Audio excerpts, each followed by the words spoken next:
He was once called the son of Pharaoh's daughter. He wore fine linen, walked on marble floors, and was trained in all the wisdom of Egypt. But in one moment of anger, injustice, everything changed. This is the story of Moses in Midian, the forgotten years that shaped a deliverer. After Moses killed an Egyptian who was beating a Hebrew slave, word spread quickly. Pharaoh heard, and Pharaoh was furious. Moses knew the truth. The palace that raised him would now destroy him. So he ran. He left behind golden halls and royal privilege. He crossed deserts under the burning sun, driven by fear, guilt, and confusion. By the time Moses reached the land of Midian, he was no longer a prince. He was a fugitive, a tired man with dust on his face and questions in his heart. In Midian, Moses stopped beside a well. Wells were places of life, where travelers rested and shepherds gathered. As Moses sat, a group of young women arrived, carrying jars. They were the daughters of a Midianite priest named Reuel, also known as Jethro. The women began drawing water for their father's flock, but soon, rough shepherds pushed them aside, stealing the well for themselves. Moses watched. He had fled from violence, but injustice still stirred his heart. He stood up, one man against many. Moses confronted the shepherds and drove them away. Then, without saying much, he helped the women water their sheep. For the first time since fleeing Egypt, Moses acted not as a prince, but as a servant. When the daughters returned home early, their father was surprised. "How is it that you have come back so soon today?" Reuel asked. They replied, "An Egyptian rescued us from the shepherds. He even drew water for us." Reuel frowned. "And where is he? Why did you leave him? Invite him to eat with us." Moses was welcomed into their home, not as royalty, but as a stranger in need of mercy.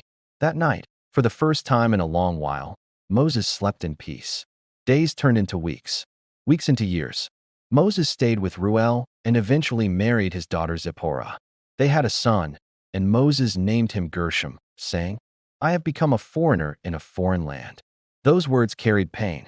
Moses had been rejected by Egypt, misunderstood by his own people, and now lived far from the promises given to Abraham. He was no longer a prince. He became a shepherd. Every day, Moses walked the wilderness. He learned the land, its dangers, its silence, its rhythms. The same man who once commanded servants now followed sheep. But God was not finished with him. 40 years passed in Midian. 40 years of quiet obedience. The desert became Moses' classroom. There, pride was stripped away. Patience was learned. Strength was reshaped. The wilderness taught Moses how to survive without comfort, how to lead without applause, how to listen. Unbeknownst to Moses, God was preparing him for something far greater. The man who would one day lead millions first had to learn how to care for sheep.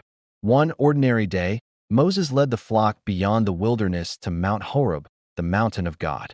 Suddenly, something caught his eye. A bush was on fire, but it was not burning up. Moses stopped. "I will go over and see this strange sight," he said. As he drew near, a voice called from the fire, "Moses, Moses." He answered, trembling, "Here I am." The voice said, "Do not come any closer. Take off your sandals, for the place where you are standing is holy ground." This was no ordinary fire. This was God. The Lord spoke with authority and compassion. "I have seen the suffering of my people in Egypt. I have heard their cries, and I have come down to deliver them." Then God said words that shook Moses to his core. "So now go. I am sending you to Pharaoh to bring my people out of Egypt." Moses froze. The shepherd of Midian was being called to confront the king of Egypt. The man who once ran in fear was being sent back with purpose. Moses protested, "Who am I that I should go to Pharaoh? What if they don't believe me? I am slow of speech." But God answered each fear patiently. "I will be with you."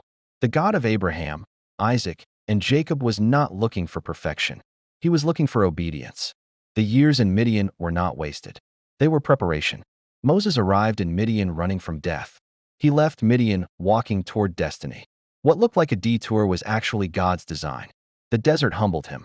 The silence shaped him. The fire called him. And from the quiet fields of Midian rose the leader who would part the Red Sea. Because God often prepares his greatest servants in places no one is watching. Thanks for watching. If this story moved you, please like, share, and subscribe for more content that explores the deeper narratives of faith and purpose. We'll see you in the next video. Thank you, and stay safe.